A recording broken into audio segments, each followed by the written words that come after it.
ঠুং ঠুং ছিল এক নম্বর নেশাখোর আর জুয়ারি। সকালে চোখ খুললেই তার মদ দরকার ছিল এবং সারাদিন জুয়ারিদের সাথে তাস খেলে বেড়াতো। আর এইদিকে ঘরে তার বউ বাচ্চা খিদের জ্বালায় কাঁদতো। কিন্তু ঠুংঠুংয়ের কাছে তার পরিবারের চেয়ে নেশাই বেশি প্রিয় ছিল। কিন্তু একদিন জুয়ার নেশা ঠুংঠুংকে পুরোপুরি বরবাদ করে দিল। সে তার সব টাকা হেরে গেল। যখন দেয়ার মতো আর 1 টাকাও থাকলো না, তখন সব জুয়ারিরা তাকে কুকুরের মতো পেটালো। কোনো মতোই প্রাণ বাঁচিয়ে ঠুংঠুং সেখান থেকে পালিয়ে এলো। কিন্তু নেশায় ডুবে থাকার কারণে সে রাস্তা চিনতে পারলো না এবং অজান্তেই এক নির্জন কবরস্থানে এলো। হঠাৎ তার নজর মাটিতে পড়ে থাকা একটা মদের বোতলের দিকে গেল। বোতল দেখে ঠুংঠুং নিজের সব ব্যথা ভুলে গেল এবং তাড়াতাড়ি বোতলের চিপিটা খুলে ফেললো। চিপি খুলতেই বোতল থেকে কালো ধোঁয়া বের হলো। আর এক শয়তান বাইরে এসে ভয়ঙ্কর গলায় বলল, আমি শত শত বছর ধরে বন্দী ছিলাম, তুই আমাকে মুক্ত করেছিস, বল তোর শেষ ইচ্ছে কি, আমি তা পূরণ করব। তুই চাইলে আমি তোকে একটা সোনার প্রাসাদ বানিয়ে দিতে পারি। ঠুংঠুং একটা জোরে ঢেকুর তুলে বলল, আবে প্রাসাদ দিয়ে কি করব, ঝাড়ু দিতে দিতেই তো ক্লান্ত হয়ে যাব।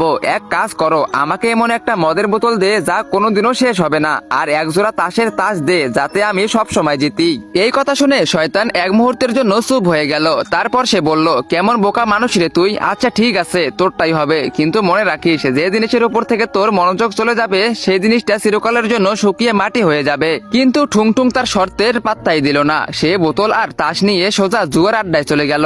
এইদিকে তার বাসায় তার বউ আর বাচ্চা খিদে ছটফট করতেছিল, আর ওইদিকে ঠুংঠুং শুধু মদ খেয়েই চললো। তো গাইস, এরপরে কি হতে চলেছে তোমরা সেটা দেখতে পারবে পার্ট 2 তে। পার্ট 2 দেখতে চাইলে ভিডিওতে লাইক করে চ্যানেলটাকে সাবস্ক্রাইব করে দাও আর টিকটক আইডি ফলো করে দাও এবং কমেন্ট বক্সে কমেন্ট করো পার্ট 2।